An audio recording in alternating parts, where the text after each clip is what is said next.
Bom dia para quem está aqui presente, quem está em casa, para quem vai assistir depois. É um prazer estar aqui. Agradeço demais por ser tão bem recebida pela equipe do PDC. Vou fazer minha autodescrição. Eu sou uma mulher preta de pele de tom médio, tenho cabelos crespos, pretos, mas hoje estão escovados, liso, passando um pouco de ombro, amarrado do lado direito. Estou usando um fone de ouvido preto, blusa preta. Eu sou usuária de óculos, de aros de metal e meu fundo de tela está borrado. Meu sinal em libras é a letra M sobre a minha tatuagem no pulso do braço direito. E eu falo diretamente de Aracaju, no Sergipe, no Nordeste, então vamos começar. O tema da minha palestra é Mulher Preta 40 mais, mãe nordestina neurodivergente, 10 dicas de como atravessar o universo sendo tão diferente. Eu vou fazer meio que aqui uma conversa estruturada. A ideia é utilizar exemplos da minha própria vida para demonstrar que é possível sair da inércia, se libertar de insatisfação de uma carreira que não se adeque mais a você, talvez, nesse momento, fazendo isso de forma estratégica, né? Vamos lá. Deixa eu falar um pouquinho mais sobre mim. Já falei que sou de Aracaju, Sergipe, eu tenho hoje 40 anos, eu migrei de carreira durante a pandemia e durante a gestação e o nascimento dos meus bebês gêmeos, eles também são autistas, lá se vão 3 anos de todo o processo. Hoje eu sou desenvolvedora de software na TopWorks, que é uma consultoria global de tecnologia, estou estudando análise e desenvolvimento de sistemas, mas eu já sou formada em Direito, eu tenho OAB, também sou jornalista, tenho pós-graduações nas duas áreas, já atuei nas duas áreas, e eu vim aqui compartilhar com vocês o que é que eu aprendi sobre migração de carreira durante esse período. Vamos lá. Essas 10 dicas, embora eu seja uma pessoa tão diferente, elas estão aqui como forma de demonstrar a vocês que, sim, qualquer pessoa pode fazer isso, tudo é possível, desde que haja foco e planejamento. O que vai mudar aí de uma pessoa para outra é o tempo. Às vezes a pessoa tem mais tempo, às vezes uma pessoa tem menos tempo, às vezes você vai levar 1 ano para migrar de carreira, tem gente que vai levar 4 meses. A questão de fatores externos e internos pode influenciar, mas com tempo dedicado a isso, tudo é possível. É possível também com ou sem redes de apoio. Então, teve momentos de migração de carreira que eu tive mais apoio. No período da pandemia, com os meus bebês gêmeos, eram apenas meu marido e eu. Às vezes minha mãe conseguia dar suporte, mas minha mãe também é uma mulher idosa, então era muito difícil. Na pandemia era complicado e arriscado para ela sair de casa. Então, essa estrutura é a mesma para todo mundo, independentemente se você está mudando para tecnologia, para direito, para jornalismo, fisioterapia, etc. Primeira dica, aprenda inglês. Vocês já devem ter ouvido isso 350 milhões de vezes, não aguento mais escutar isso, mas é extremamente importante. Todas as vezes na minha vida que alguém olhou para mim e duvidou de mim, falou que... Eu já ouvi que eu não tinha cara de advogada, eu ouvi que eu não tinha cara de jornalista, eu não tinha cara de nada, gente, para as pessoas. Mas quando elas viam lá que eu sabia inglês, parecia que uma barreira era derrubada, sabe? O que eu ouço muito sobre inglês não tive dinheiro para pagar curso, não tenho como pagar curso. Gente, o curso, ele é mais uma ferramenta, ele é um suporte. É a imersão na língua, seja inglês ou qualquer outra, mas o importante hoje para a migração de carreiras é o inglês, né?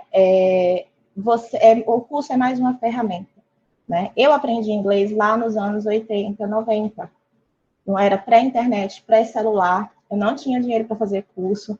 Como foi que eu fiz? Eu alugava vídeos VHS e eu assistia com legenda em inglês.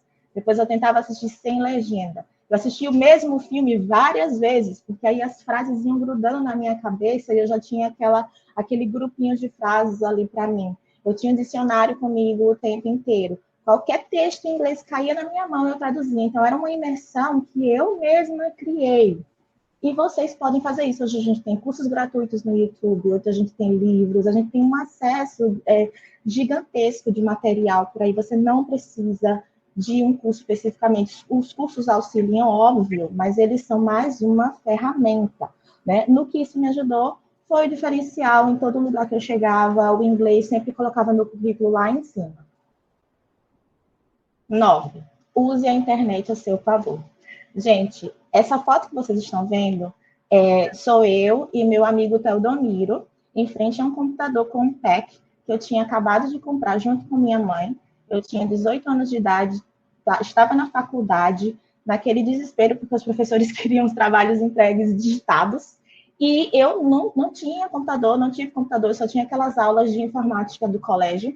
E Teodomiro chegou para mim e falou: vamos tirar uma foto com esse computador, porque esse computador vai mudar a sua vida.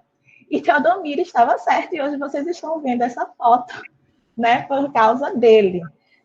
E meu primeiro contato com o computador, para mim, foi de uma quebra gigantesca de barreiras, porque eu pude ler um monte de livros que eu queria. Gente, eu, às vezes, para fazer um trabalho de colégio, eu pedia umas alguns vão lembrar da enciclopédia Barça.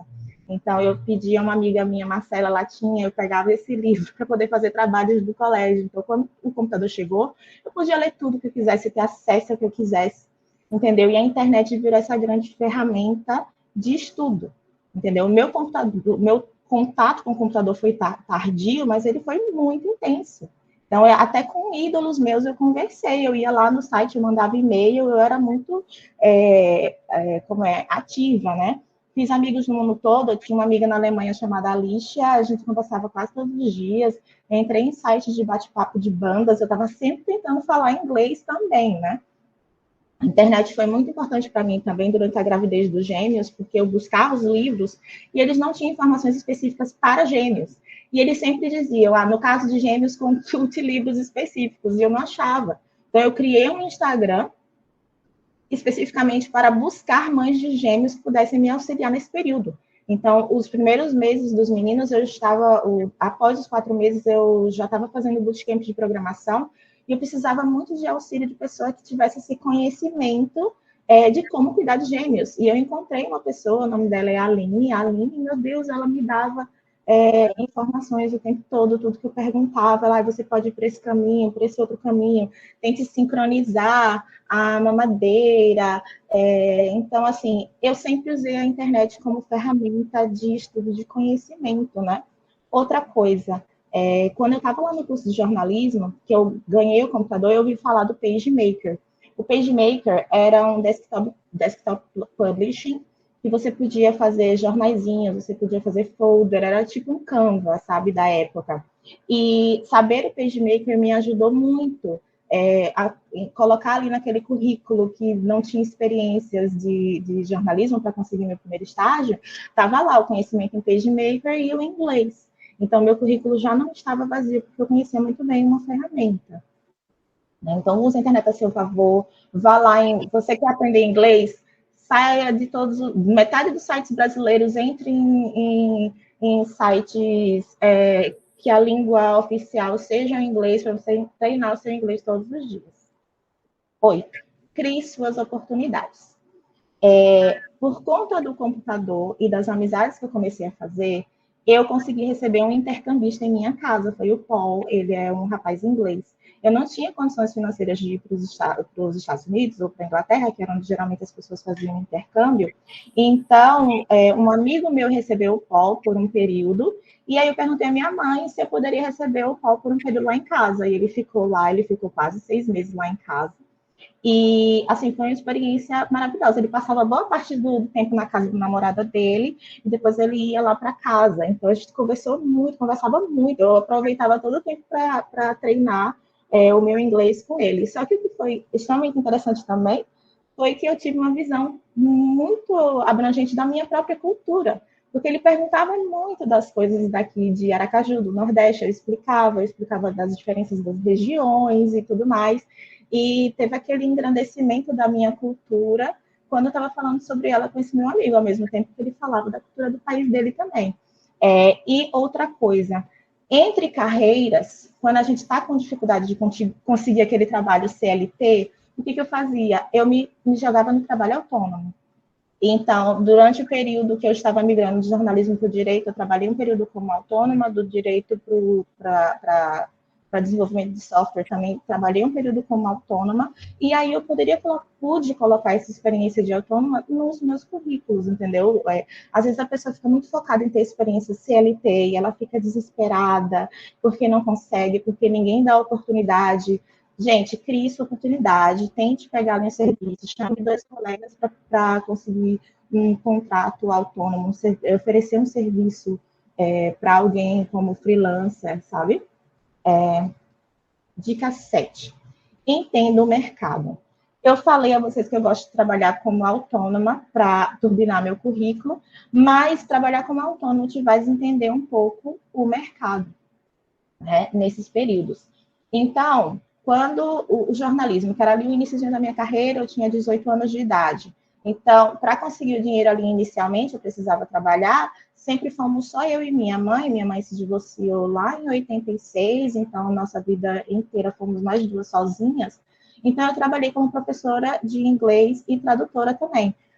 Eu trabalhei como tradutora para artigos, tradução de artigos de um pessoal que fazia mestrado em medicina e um outro rapaz que fazia mestrado em geografia, que eu conheci por causa de uma colega, sabe? Então, assim, conhecendo pessoas e indo, fazendo esse encadeamento. E aí eu conheci um grupo que dirigia curtas-metragens, e aí fui lá e me joguei para dirigir curtas-metragens também, coloquei lá no meu currículo. Tudo isso, a parte de inglês e tradução eu recebia dinheiro, mas os outros, que já era para turbinar o currículo de jornalismo, foi tudo de graça, né?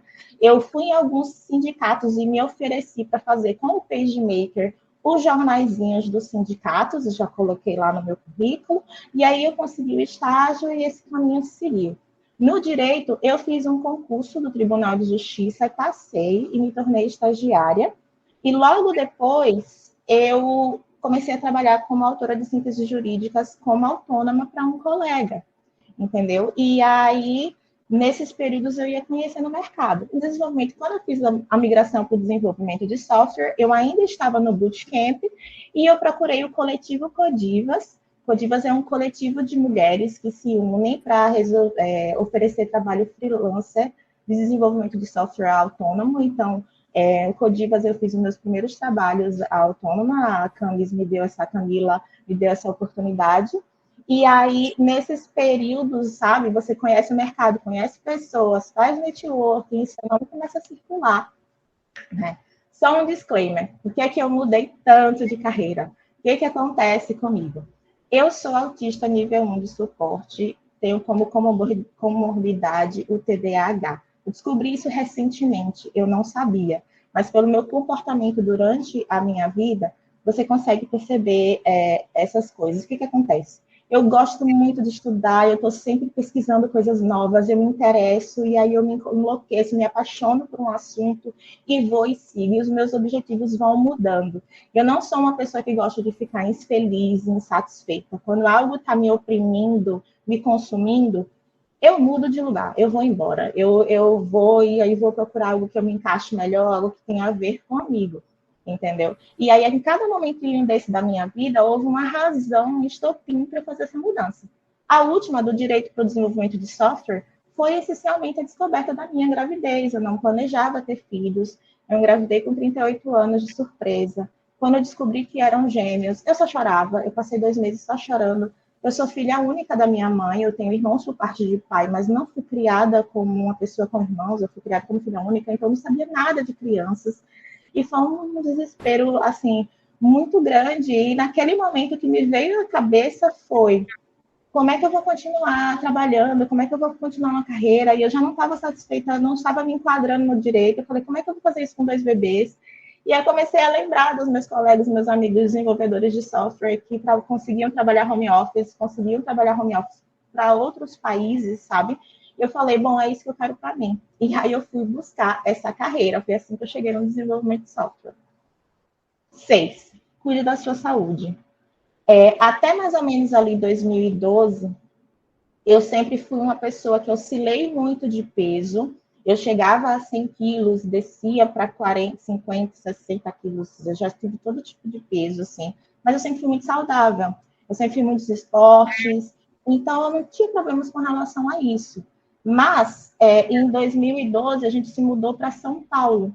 Chegando em São Paulo, eu tive vários problemas de saúde. Eu cheguei a 100 quilos e eu pouco saía de casa, porque eu estava estudando para concursos e trabalhando para esse colega como escritora de sínteses jurídicas autônoma. E aí, o que aconteceu? Eu comecei a torcer o joelho, uns sintomas de ansiedade, depressão, aquela sensação horrível, assim, de querer tirar minha vida, inclusive. E a torção no joelho, eu busquei um ortopedista e ele insistia que era o meu peso. Inicialmente eu fiquei chateada, achei que fosse até gordofobia. Eu falei a ele que eu nunca tinha tido problema de peso, o peso dificultar os meus ossos ou oprimir os meus ossos, mas como eu já estava com 30 anos de idade, ele insistiu que com a idade isso era possível. Eu fui convencida e fui na nutricionista. Foi a melhor coisa que eu fiz, porque o meu problema realmente não era o peso. Minha sensação estava correta, o meu problema era a falta de vitamina D, que estava baixíssima.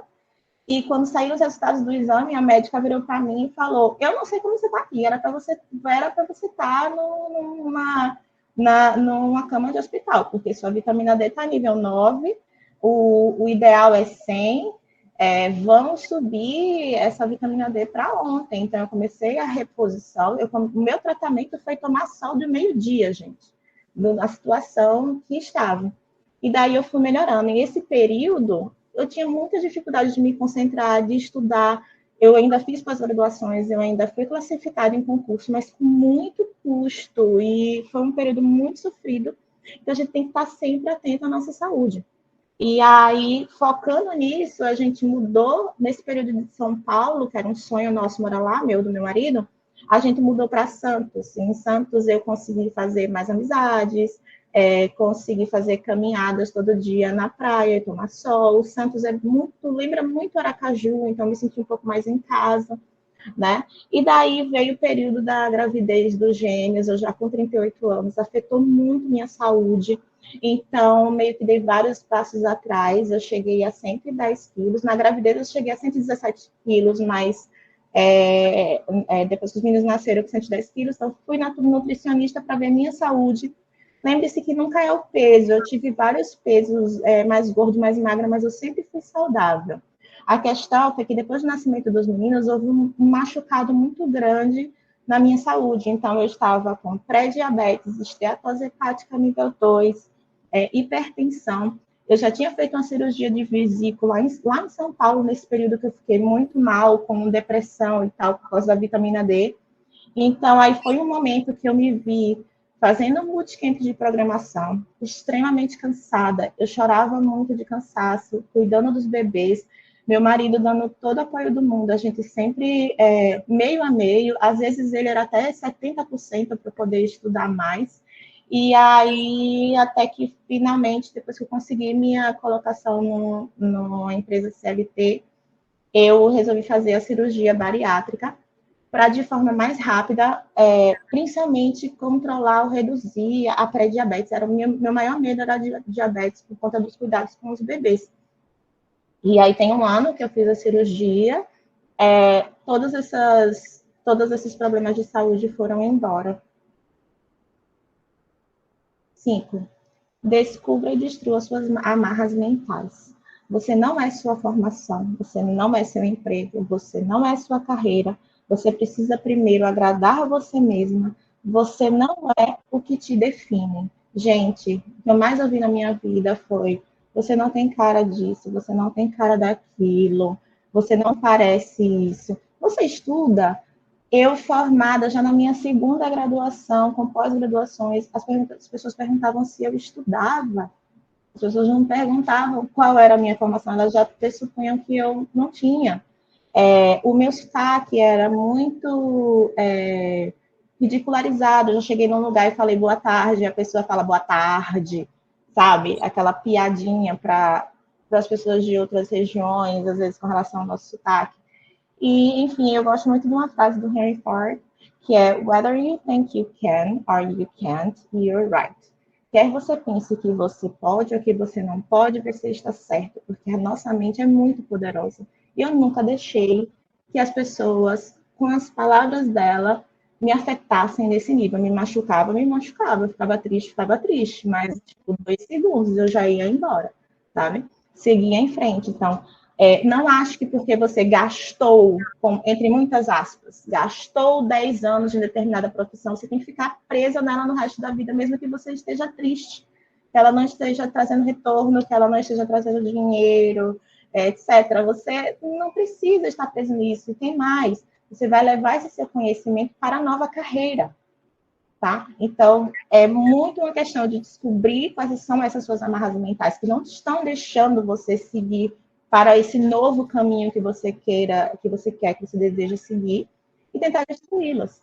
Uma coisa muito importante, se você não consegue sozinho, que você não está conseguindo sozinho, busque terapia, busque ajuda de um profissional que saiba conduzir isso. Achou um profissional, não gostou, não está funcionando? Busque outro profissional. Você não precisa ficar preso àquele terapeuta, vá para outro, né? Vamos lá. 4. Rede de apoio versus amigos versus networking, né? Como faz quando você é neurodivergente?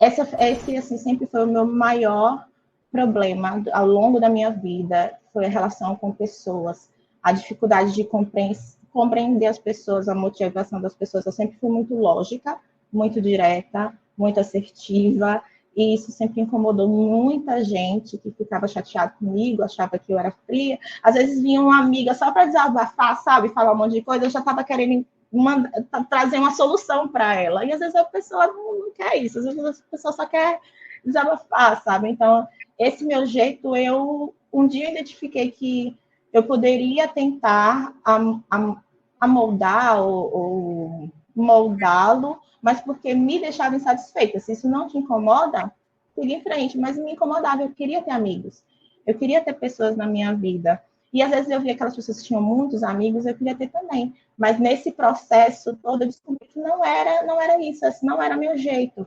Muito se fala que quando você vai mudar de carreira, quando você vai fazer uma revolução, você tem que deixar de receber convites de festas, você tem que se fechar do mundo. Eu nunca precisei fazer isso, porque eu nunca tive milhões de amigos para me convidar para milhões de festas. Então, meu mundo sempre fui eu dentro do meu quarto, ou eu dentro do meu escritório. A minha questão era o oposto. Era conseguir falar com pessoas. Era conseguir quebrar essa barreira de achar que eu estou invadindo espaços. Isso é uma coisa que tem muito na minha cabeça. Eu vou incomodar, eu vou invadir o espaço daquela pessoa, eu não vou fazer isso. E eu comecei a aprender estudando mesmo. Como é que eu poderia quebrar essas amarras e trazer pessoas para a minha vida, porque eu queria muito. E aí, é nesse momento que você aprende que amigos, rede de apoio, networking, às vezes eles se confundem. Às vezes você vai encontrar nos amigos o que você esperava ter de suporte de uma família, sabe? O networking via, às vezes, da própria família. Então, você sempre tentar receber o que te apresenta de braços abertos, entendeu? Não é completamente se fechar porque eu vou revolucionar na minha carreira e eu preciso deixar de falar com todo mundo porque eu preciso estudar. Às vezes esse não é o caminho, porque tem alguém ali que pode te indicar um curso melhor naquele momento e você achar que aquela forma de aprender é melhor do que a que você está seguindo. Então, ter esse equilíbrio aí, né? No meu caso, quando eu engravidei dos meus gêmeos, a maior rede de apoio que eu tive foi da Aline, essa moça que eu conheci no Instagram, que me deu milhões de informações e eu ainda não a conheço pessoalmente. A Aline mora em São Paulo e eu estou aqui em Aracaju, né? Então é isso, sempre encontrar pessoas que agreguem, que façam você buscar seus objetivos, alcançar seus objetivos, mas também tem a parte chata que é tentar afastar as pessoas que estão te atrasando. Se você quer muito alcançar um objetivo, às vezes o custo que custar vai ter que vir a calhar e você vai ter que se afastar de algumas pessoas, às vezes são pessoas de sua família, às vezes é aquela empresa que não parece que está te deixando evoluir nessa migração de carreira, muda, sabe? Tenta aí construir esse império, não só financeiro, mas também de amizades e profissional, e que seja muito bom e prazeroso para você. 3. Estude muito, estude sempre. O que acontece? Muito se fala sobre networking, muito se fala sobre soft skills, que é saber lidar com pessoas, etc. Pessoas são extremamente importantes, sim, mas o que vai te diferenciar a longo prazo é realmente conhecimento técnico. O conhecimento das carreiras anteriores vai te ajudar ali na soft skills, às vezes até na hard skill. Eu já tive que usar o conhecimento meu de direito em uma das empresas que eu trabalhei, mas é o conhecimento técnico que geralmente as pessoas esquecem de falar assim, olha, gente, conhecimento técnico é o básico. Começar uma palestra falando, olha, eu estou aqui falando de outros assuntos, mas o conhecimento técnico é o básico, você tem que ter isso. Você tem sim, você tem que setar o seu horário para estudar e para continuar crescendo tecnicamente. É um slide rapidinho, mas é para não esquecer que a parte técnica é extremamente importante, claro. 2. Estabeleça os limites. Quando a gente está migrando de carreira, a fase inicial, aquela fase que geralmente é dos 6 meses ou de um ano, dependendo do seu tempo disponível, ela realmente é muito importante para você pivotar, né? Então, na fase 1, que eu fazia bootcamp o dia inteiro, que eu tinha que dividir com meu marido os cuidados com os bebês, eu só descansava domingo à noite. Eu realmente estudava o dia inteiro, eu entregava as atividades à noite. O início do curso foi extremamente difícil, porque eu conseguia entregar muito pouco, eu me sentia frustrada, e aí eu refazia as tarefas, às vezes no sábado e etc. No meu caso, diferentemente de outras pessoas, eu não evitava amigos, eu não evitava convite de festas. No meu caso era o contrário, eu tinha que colocar na minha agenda, ligar para amigo tal, ligar para amiga tal, para poder descansar um pouco, senão minha vida nesse período era só as crianças, meu marido e o bootcamp de programação, né? Então, essa fase realmente, que é a fase do pivotar, a gente tem que fazer uns sacrifícios maiores, sim. Então, se você é do tipo que tem um monte de amigo que convida para festa, você vai ter que colocar no calendário aí para tentar não perder suas amizades, uma vez por semana, uma vez por mês, para encontrá-los, sabe? Mas a gente precisa dessa fase mais assim intensa de estudos, né? Encontrar amigos, a Carolina comentou aqui no chat, é preciso ser intencional para manter amizades. Nesse período aí que você está focando, às vezes a pessoa também trabalha o dia inteiro e estuda à noite, os finais de semana, e tem bebês como eu, deixar totalmente seus amigos é difícil, as pessoas se sentem abandonadas, são seres humanos. Eu estou falando isso hoje, mas eu não pensava assim. Quando eu era mais nova, eu achava que as pessoas tinham a obrigação de entender que eu estava passando por aquele momento. Mas não custa nada ligar uma vez por semana para o amigo e falar, amigo, eu estou aqui num período muito complicado, etc. São os dois lados, é o nosso e o dele também, se aquela amizade é importante para você. Na segunda fase, que eu já estava trabalhando CLT, foi o período que eu descobri o autismo, assim, descobri não, eu já desconfiava, meu marido e eu, desde os 6 meses dos nossos bebês, a gente desconfiava das características, estereotipias do autismo nos meninos, e aí descobrimos muito rápido, por causa desses canais do Instagram, de 5 mães que eu conversei e fiz amizade, 2 tinham bebês autistas, então eu já fiquei com aquilo ali aceitando que poderia acontecer comigo, porque eu achei o índice muito alto. Então, e realmente aconteceu. Meus bebês, gente, eles tinham hiperatividade, eles têm ainda, mas hoje eles tomam canabidiol que controla, eles já fazem muitas terapias, a escolinha deles também, uma escolinha maravilhosa que trabalha as terapias de TEA de forma educacional ali, mas eles não paravam, eles não conseguiam dormir, eles choravam muito. E nesse período mais intenso, quando eles estavam chegando ali no ano de idade, foi quando eu estava no primeiro emprego CLT. E aí era muito difícil. Eu trabalhava de manhã, mas eu ainda estudava à noite. Nesse período inicial, assim, de tipo, tentar me firmar na empresa, meu marido pegou mais pesado, cuidando dos meninos. Às vezes ele me chamava para trocar fralda, me chamava para tomar banho, dar banho aos meninos, e eu voltava para estudar, sabe? E aí, nesse período, já eu descansava nos finais de semana, porque lembrem que eu estava ainda com aqueles problemas de saúde, com pré-diabetes, esteatose hepática e etc. Então, o cansaço estava cada vez maior. E hoje eu já estou na fase 3. e que dias de segunda, terça e quinta os meus filhos têm as terapias à noite. Então, eu saio do trabalho no horário específico, porque eu preciso levar os meus filhos na terapia, né? E aí, nos outros dias da semana eu estudo, às vezes no final de semana eu estudo, mas a maioria dos finais de semana eu saio com os meus filhos para compensar a semana que eu fico pouco com eles, para tentar compensar, né? Mas eu ainda estou em fase inicial de carreira no desenvolvimento de software, né? Então eu preciso ainda desse período de estudo. E número 1, eduque-se financeiramente. Gente, quando a gente tem mais dinheiro, a gente pode contratar uma orientadora financeira e ter uma orientação financeira de forma mais estruturada. Mas antes, quando a gente não tem isso, ou a gente vai estudar e não entende, vai assistir o vídeo no YouTube e confunde tudo, não sabe se é melhor comprar ação, tesouro direto, e fica confuso. Então, você faz de forma orgânica, você faz o que você sabe. Você sempre tem que ter pelo menos ali a sua reserva de emergência. Seja até na poupança mesmo, sabe? Se você não tem segurança, tesouro direto, começa pouco por aí e depois vai tentando melhorar. O dinheiro, a gente vive numa sociedade capitalista e o dinheiro ele se converte em liberdade, principalmente nesse período. Se você quer migrar de carreira, você quer viajar, morar em outro país, não ter milhões de dívidas ou ter uma reserva de emergência, faz você ter mais liberdade para poder fazer essas transições.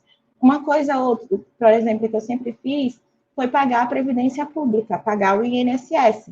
Então, quando eu me vi ali grávida de gêmeos e eu tive os meus filhos sem fazer um prévio aporte financeiro para isso, eu recebi o salário maternidade, né? E o valor do salário maternidade, mais de R$ 5.000, me auxiliou nesse período que eu fui fazer bootcamp e eu não estava trabalhando. Então, educar-se financeiramente é nesse sentido, não é na questão, a gente fala em dinheiro, as pessoas pensam, avareza, quer ficar rico, quero meu primeiro milhão. Não é sobre isso, pode ser também, mas não é exatamente sobre isso, é sobre ter essas mínimas liberdades, né? E vamos lá, essas foram as minhas 10 dicas para vocês, né? Aprenda inglês, use a internet a seu favor, crie suas oportunidades, entenda o mercado, cuide da sua saúde, descubra de suas amarras mentais, rede de apoio versus amigos versus networking. Estude muito, estude sempre, estabeleça limites e eduque-se financeiramente. E é isso, gente. Muito obrigada pela atenção.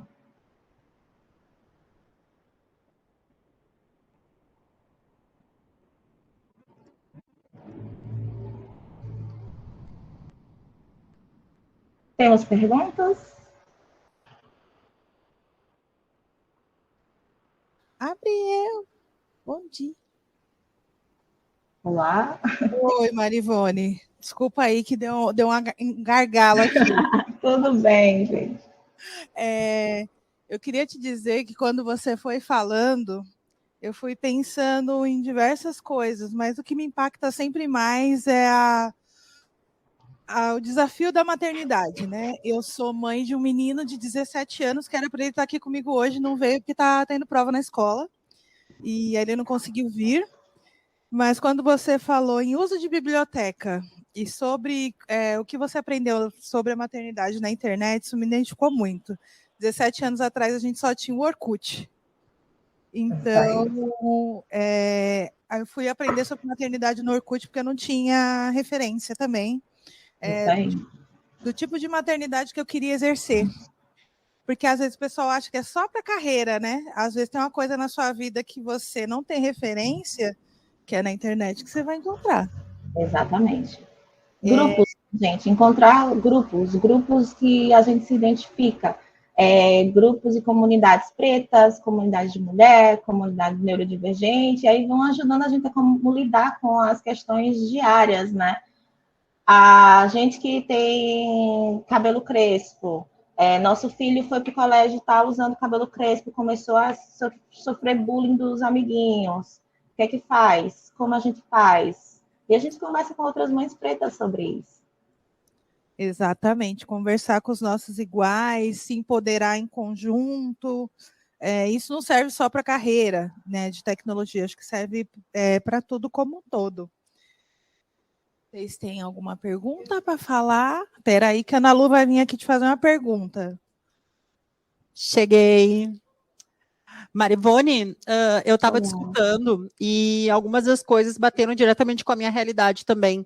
Eu acho que principalmente ali quando cita nessa questão de o processo da própria educação mesmo, de como tu vai cuidar do teu próprio desenvolvimento nisso tudo, e principalmente nesse afastamento possível que acaba acontecendo das outras pessoas que faziam parte da nossa realidade em algum momento. Eu sinto isso muito, muito na pele. Eu vim de um contexto social muito diferente do que eu vivo hoje. E, infelizmente, não falo isso com orgulho, eu sinto cada vez mais uma lacuna muito grande entre eu e as pessoas que eu tinha convívio antes, e eu não consigo muitas vezes me conectar novamente, sabe? E às vezes eu sinto isso como um problema mesmo, no sentido de, eu estou me afastando da minha comunidade, eu estou me afastando das pessoas que me trouxeram até aqui de certa forma, ou que eu convivi durante muito tempo. Tu tem algum conselho, alguma vivência que tu tenha passado por isso em algum momento? Tenho. Gente, eu nunca acreditei em muitos signos, mas eu vi um meme muito engraçado sobre ser aquariana. Eu sou aquariana. E aí eu vi um meme sobre o aniversário do aquariano. Aí tinha lá os góticos, os sertanejos, o pessoal do rap, etc. O aquariano, ele é muito assim. Gente, eu tenho amigos que eu estava comentando um dia desses, falando, gente, eu não sei se eu juntar todo mundo que eu conheço, todos os meus amigos, todo mundo que eu converso, não sei se vai estourar uma bomba nuclear ou se vai surgir a paz mundial, porque é todo mundo muito diferente. O que é que eu faço? Eu não sei se é neurodivergência, eu não sei se é ser aquariano, mas eu geralmente eu entro no contexto do grupo da pessoa que eu estou. Eu reconecto com amigos que eram de outro período, de outra área. Eu tenho amigas da época do direito, eu tenho amigos da época do jornalismo, e agora os amigos da época, agora dessa fase de desenvolvimento de software. E é muito mais uma questão de... Marivone, está cortando um pouquinho o seu áudio para a gente. Tá. Melhorou? Só umas 2 frases aí, que aí a gente perdeu você no momento. Melhorou? Melhorou. Massa. Eu tomo para mim. Voltou? Eu tomo para mim a adequação, gente. Quando eu acho que aquelas pessoas são importantes para mim, quando eu acho que eu tenho muito a agradecer por um período em que, sei lá, eu estava sofrendo muito e aquela pessoa me estendeu a mão, ou aquele grupo me estendeu a mão, eu faço para mim de ter atenção, de mandar uma mensagem de vez em quando e tudo mais. Isso não era natural para mim, isso eu tive que estudar e aprender e ser menos desconectada, como as pessoas me diziam. Você foca nas suas coisas e você vai direto e você some, não, e colocar um pouquinho as pessoas, levantar um pouquinho as pessoas no mesmo patamar desses meus objetivos, eu faço isso. Arrasou. Queria dizer também que nessa fala sua, a gente vai conversando aqui entre a gente, que a gente está por aqui. Eu já fiz meio que um caminho inverso, porque aí também tem aquela pessoa que faz uma manutenção muito grande das amizades, né? E aí, às vezes, não faz a própria manutenção de vida. Também tomar cuidado no equilíbrio, né? Encontrar esse equilíbrio. E eu estou olhando para cá porque eu quero ver a Marivone. Não achem que eu sou mal educada com vocês. É que eu preciso ver ela e para ver ela, eu tenho que olhar para cá. Tá bom. A questão também para mim é que, tipo, eu não tenho esse volume de amigos. Como eu falei, eu sempre fui uma pessoa muito reclusa. Então, eu sempre fui uma pessoa que estava muito mais em casa, lendo, assistindo filmes e tudo mais. Então, são mais amigos pontuais. A maior parte dos meus amigos estão na internet. A maior parte eu nunca conheci pessoalmente. Tem muitos em outros países, entendeu? Então, com a internet, para mim, é mais fácil conseguir até falar com todo mundo ao mesmo tempo do que administrar pessoalmente, em função da minha neurodivergência também, sabe? Você é maravilhosa. Vou deixar o Carlos falar agora que eu falei. Você também. Nada. Marivone,